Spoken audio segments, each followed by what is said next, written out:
Okay बच्चा, आज हम लोग पढ़ रहे हैं सेविंग और investment approach. Saving and investment approach.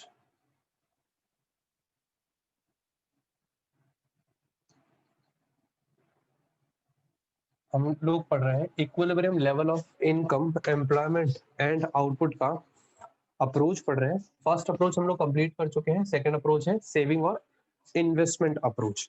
बेटा, सेविंग और इन्वेस्टमेंट अप्रोच भी एडी और एएस से ही आया है। हमने पढ़ा था एग्रीगेट डिमांड और aggregate supply approach, equilibrium level of income output and income, equilibrium level of income output and employment उस पॉइंट पे होता है जहां पर एग्रीगेट डिमांड एग्रीगेट सप्लाई के बराबर होता है। बेटा, एडी का मतलब होता है कंजम्पशन प्लस इन्वेस्टमेंट और एग्रीगेट सप्लाई का मतलब होता है कंजम्पशन प्लस सेविंग। कंजम्पशन से कंजम्पशन कट कर दे तो बचेगा क्या? Investment equals to saving. तो सेविंग और इन्वेस्टमेंट अप्रोच भी इसी के ऊपर बेस्ड है कि जिस लेवल पे इन्वेस्टमेंट और सेविंग्स दोनों बराबर होंगे वहां पर equilibrium level of income output and employment होगा। ठीक है, तो देखिएगा यहाँ पे द इक्विलिब्रियम लेवल ऑफ, यही लिखना है आपको, equilibrium level of income and output, employment भी लिख सकते हैं, इज दैट लेवल एट विच, यहां हम लोग वर्ड यूज करेंगे प्लान्ड सेविंग, यानी आपने जो सेविंग्स का प्लानिंग किया था वो, एंड प्लान्ड इन्वेस्टमेंट, जहां पे प्लान सेविंग और प्लान इन्वेस्टमेंट दोनों बराबर होंगे। ठीक है, जहां पे प्लान सेविंग और प्लान इन्वेस्टमेंट दोनों बराबर होंगे वहां पर equilibrium level of income and output आएगा। ठीक है, या आप इसको इस तरीके से भी लिख सकते हैं, कहां पर इक्विलिब्रियम लेवल ऑफ इनकम और आउटपुट होगा? जहां पर प्लान सेविंग और प्लान इन्वेस्टमेंट बराबर हो, या आप इसको इसके तरीके से लिख सकते हैं, where savings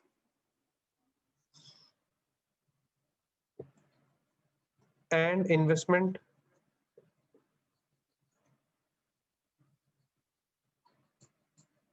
curves intersect each other।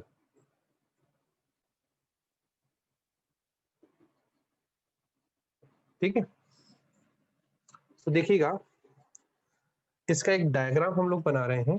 बच्चा, आप लोगों ने बनाया था सेविंग और इन्वेस्टमेंट, आपको पता है कैसे बनता है। जो सेविंग कर्व होता है वो थोड़ा सा नेगेटिव से स्टार्ट होता है और इनकम लाइन को टच करता हुआ ऊपर की तरफ निकल जाता है, और इन्वेस्टमेंट कांस्टेंट नेचर का होता है, ये आई आई डैश। ठीक है, इसे हम लोग पॉइंट ऑफ ओरिजिन कहते हैं, ओ या जीरो बोल दीजिए। जहां पर सेविंग और इन्वेस्टमेंट इंटरसेक्ट करते हैं, ये जो लेवल है पॉइंट ई, इसे हम लोग बोलते हैं सेविंग्स और इन्वेस्टमेंट दोनों इक्वल, ये है equilibrium level of income and output, वो ई वाई बोल दीजिए, ई वाई। यहाँ पे शो करते हैं इनकम,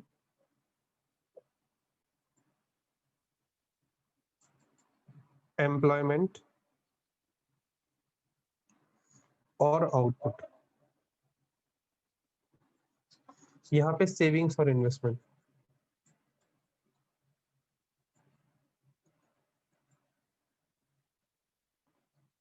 ठीक है, अब इसका एक्सप्लेनेशन एक बार, इतना आप एक बार डायग्राम तक का एसेस ले लीजिए। इसमें क्या बताया हमने? इक्विलिब्रियम लेवल ऑफ इनकम और आउटपुट उस लेवल पे आएगा जहां पर आपकी सेविंग्स और इन्वेस्टमेंट दोनों बराबर हैं। यहाँ पे जहां पे सेविंग और इन्वेस्टमेंट का एक दूसरे को इंटरसेक्ट करते हैं, यहाँ पे दोनों इंटरसेक्ट कर रहे हैं पॉइंट ई। ई वाई जो लेवल है, ये वाला लेवल ऑफ इनकम आउटपुट और एम्प्लॉयमेंट, यहाँ पर सेविंग्स और इनकम दोनों, सेविंग और इन्वेस्टमेंट दोनों बराबर है, यही हमारा equilibrium level of income and output कहलाएगा। ठीक है, एसेस ले लिया होगा बच्चा। अब इस वाले डायग्राम का एक्सप्लेनेशन हम लोग ऊपर लिखने वाले।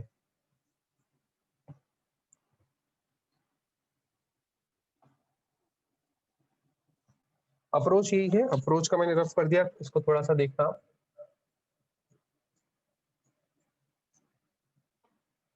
फर्स्ट पॉइंट एक्सप्लेनेशन का,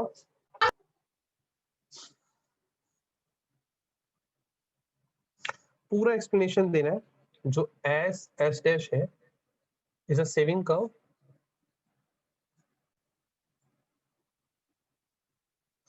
S dash is a saving curve that shows planned saving at different level of income. Different level of income. अलग अलग लेवल ऑफ इनकम पे जो सेविंग्स शो होती है उसे हम लोग एस डैश शो कर रहे हैं। एस डैश एक ऐसा लाइन है जो अलग अलग लेवल पे सेविंग्स शो कर रहा है।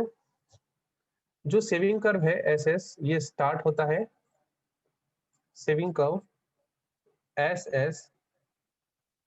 स्टार्ट्स कहां से स्टार्ट होता है? From a negative,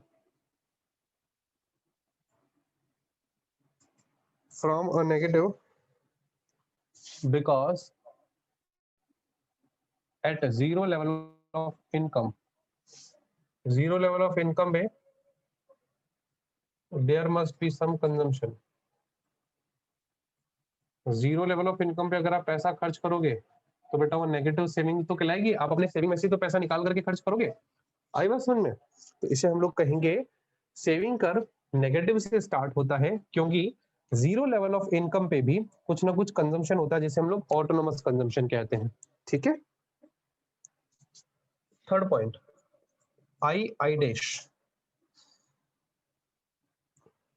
is an investment curve. I dash is an investment curve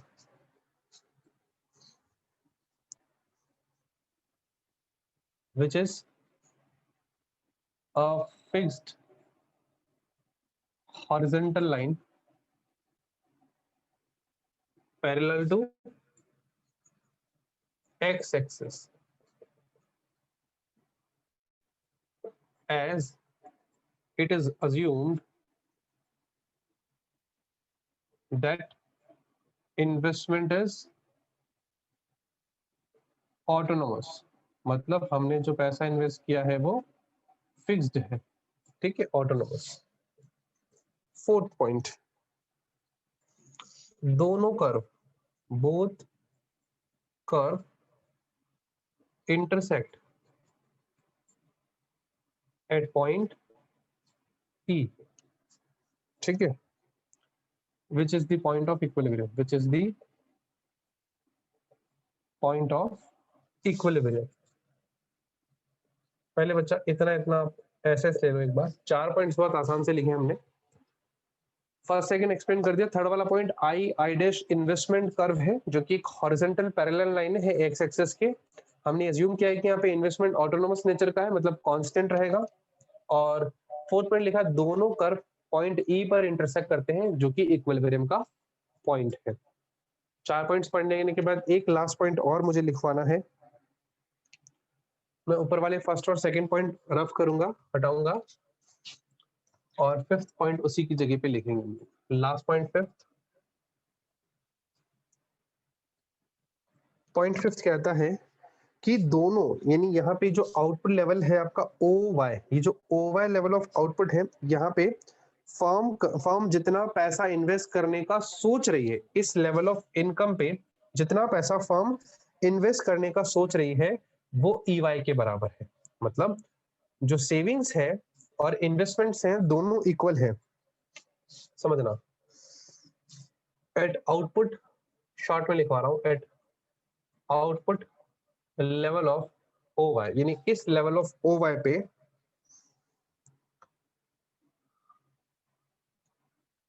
firms plan to invest is equals to households plan to save। Household जितना पैसा बचाने का सोच रहे हैं उतना ही पैसा फर्म यहाँ पे इन्वेस्ट करने का सोच रही है। इसीलिए therefore O Y is the equilibrium level. O Y क्या है? ये वो बेस्ट लेवल है जहां पर हमारी इकोनॉमी की इनकम मैक्सिमम है, एम्प्लॉयमेंट मैक्सिमम है और आउटपुट मैक्सिमम है। Equilibrium level of income and output. ठीक है, क्लियर? ये हमारे 5 पॉइंट्स होते हैं जो कि सेविंग्स और इन्वेस्टमेंट अप्रोच की इस डायग्राम का एक्सप्लेनेशन है। अब हम लोग इसके बाद आते हैं बेटा इसका एडजस्टमेंट मैकेनिज्म पे। समझिएगा, हटा दें इसको एक बार अगर आपने इसका एसेस ले लिया हो तो। इसके बाद एडजस्टमेंट मैकेनिज्म हम लोग पढ़ेंगे। चलिए हटा देते हैं।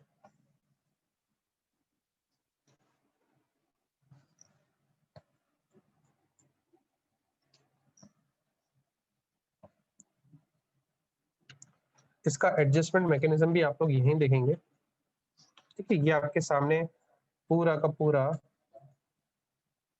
डायग्राम है जैसे अभी हमने बनाया। अब यहाँ पे मैं ऊपर लिखूंगा एडजस्टमेंट मैकेनिज्म।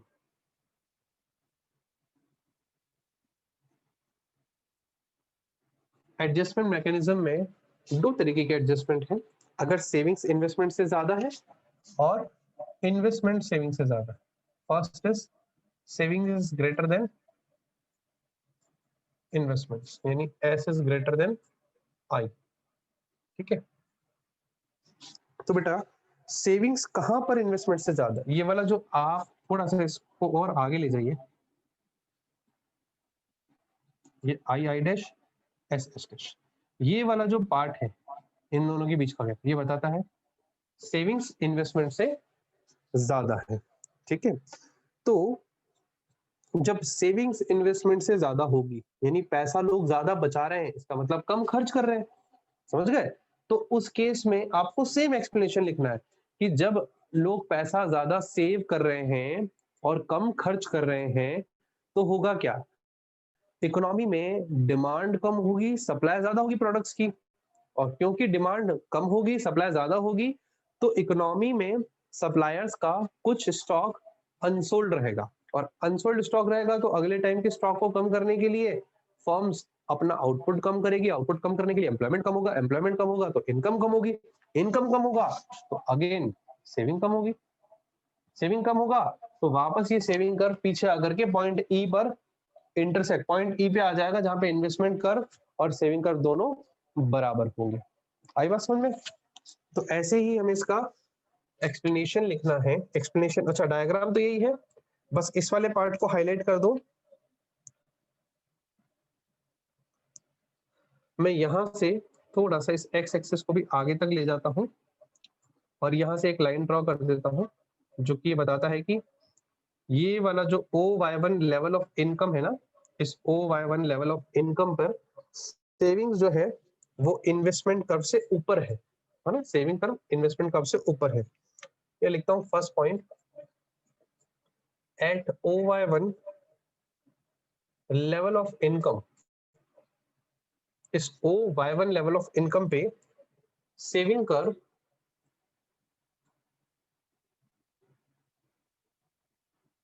कर्व लाए अबव इन्वेस्टमेंट कर्व, यानी इन्वेस्टमेंट कर्व से ऊपर आ रहा है आपका सेविंग। मतलब इसका मतलब क्या है, हमारा फर्स्ट वाला scenario, saving is greater than income और interest, sorry, saving is greater than investment, saving curve ऊपर आ रहा है इन्वेस्टमेंट कर्व से। अब देखिए OY1 लेवल ऑफ इनकम पे सेविंग कर्व ऊपर है और इन्वेस्टमेंट कर्व नीचे। सेकंड पॉइंट, इस लेवल पे at this level of income, यानी इसी OY1 वाली लेवल ऑफ इनकम पे household savings, household savings are more than firms planned investment. समझना, यहाँ पे फर्म्स प्लान्ड इन्वेस्टमेंट वर्ड को समझना बच्चा। फर्म ने सोचा था कि लोग पैसा ज्यादा खर्च करेंगे, लेकिन लोगों ने पैसा सेव ज्यादा कर लिया। समझो, फर्म का प्लान्ड इन्वेस्टमेंट का मतलब क्या है, फर्म ने सोचा था कि लोग पैसा ज्यादा इन्वेस्ट करेंगे और चीजें ज्यादा खरीदेंगे, लेकिन हुआ क्या, फर्म जो हाउस होल्ड्स हैं उन्होंने पैसा बचा ज्यादा लिया, जब ज्यादा पैसा बचाया तो ऑब्वियस सी बात है सेविंग्स बढ़ेगी, कंजम्पशन गिरेगा। तो बेटा सेविंग्स बढ़ी और कंजम्पशन गिरा इस लेवल पे, ठीक है। एक सेकेंड रुकना है ना।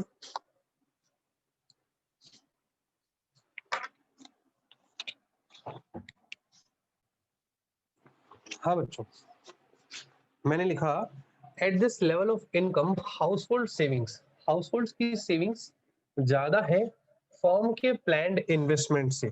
यानी कि जो फर्म सोच रही थी कि बायर इतने यूनिट्स खरीदेंगे लेकिन बायर्स ने कम यूनिट्स खरीदा, ठीक है, और वो फर्म के इन्वेस्टमेंट से मैच नहीं हुआ, ठीक है।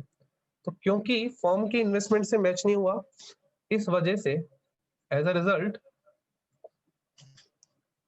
देयर विल बी अनडिजायर्ड और अनसोल्ड भी बोल सकते हो, अनसोल्ड बोल देते अपन, unsold stock of goods in the economy. As a result, there will be an unsold stock of goods in the economy. क्योंकि हाउस होल्ड्स ने उतना यूनिट्स नहीं बाय किया जितना फर्म्स ने सोचा था, इसीलिए इकोनॉमी में अनसोल्ड स्टॉक गुड्स का रहा। अब क्योंकि अनसोल्ड स्टॉक है गुड्स का, इन नेक्स्ट ईयर फर्म, नहीं ऐसे लिख देते हैं, firm reduces their output in upcoming years। इसीलिए फर्म ने आने वाले सालों के लिए अपना जो आउटपुट है उसको कम करने का सोचा। Firm reduces their output in upcoming years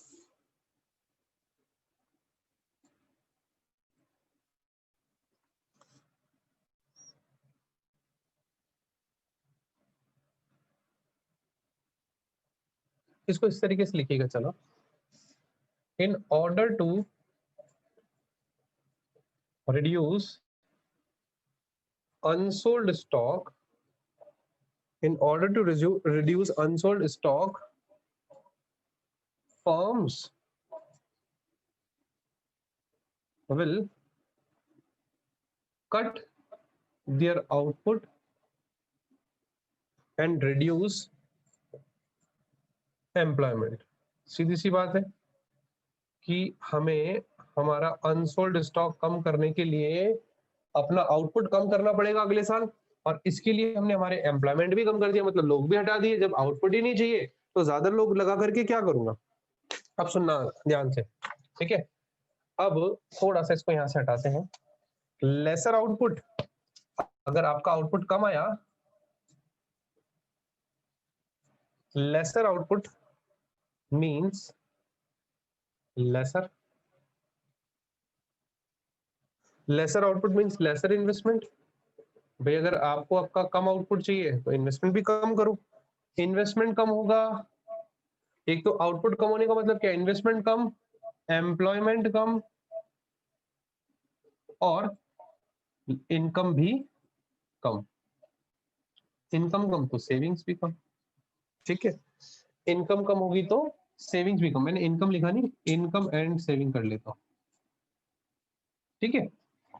तो सेविंग्स कम होगी तो ये सेम सिचुएशन तब तक चलेगी जब तक कि ये पॉइंट ई तक नहीं आ जाता, है ना। This will continue till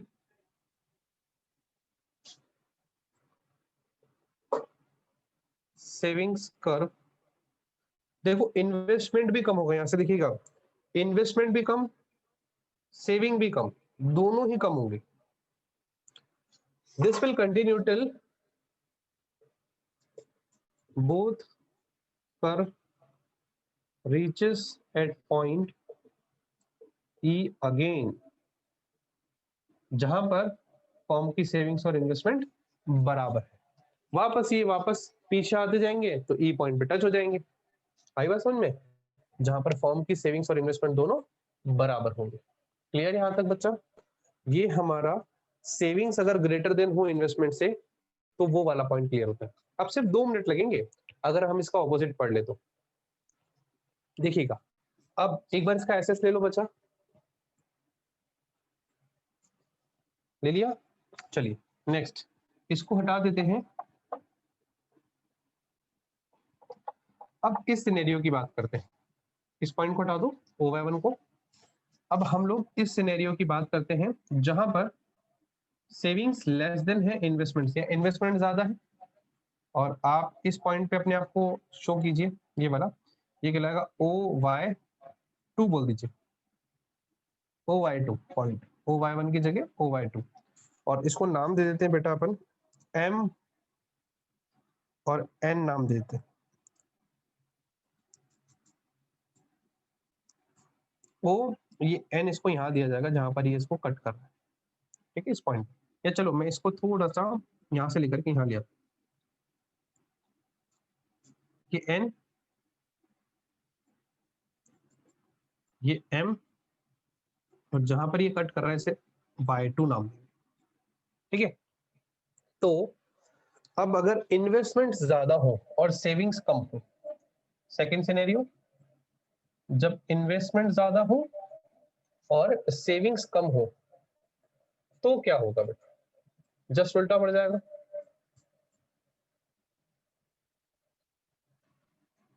investment is greater then savings. पहले वाले में सेविंग्स ज्यादा थी, अब इन्वेस्टमेंट ज्यादा है। तो देखना बस यहाँ पे एट OY1 की जगह at OY2 level of income the saving come lie below.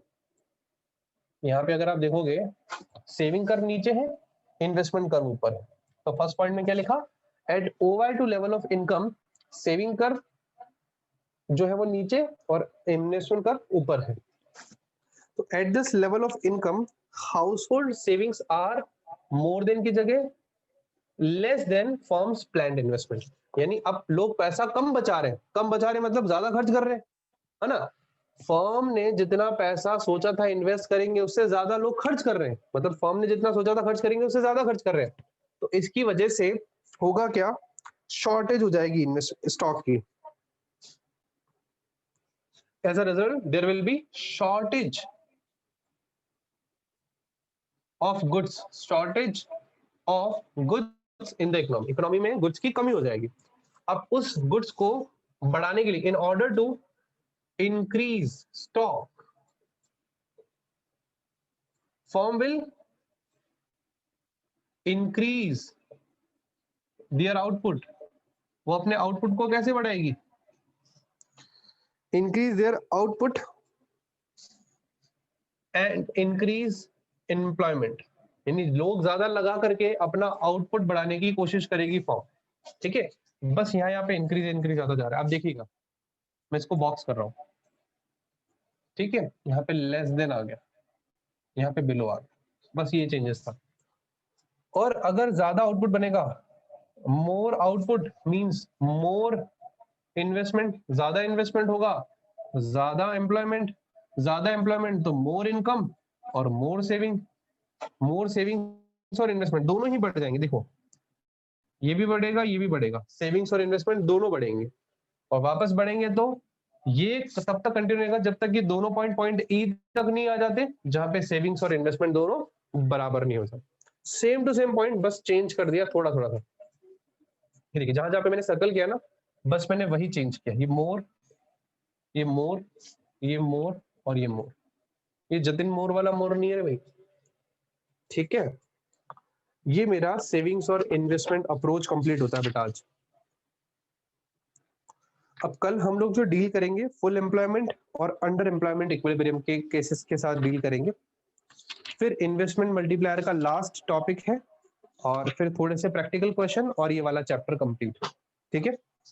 तो चलिए बच्चा, हम लोग हमारी क्लास को आज यहीं ऑफ करते हैं, कल मिलते हैं, ठीक है। तब तक के लिए बाय बाय। सर इसकी वीडियो पक्का भेज देना सर। हाँ बच्चा भेज देंगे।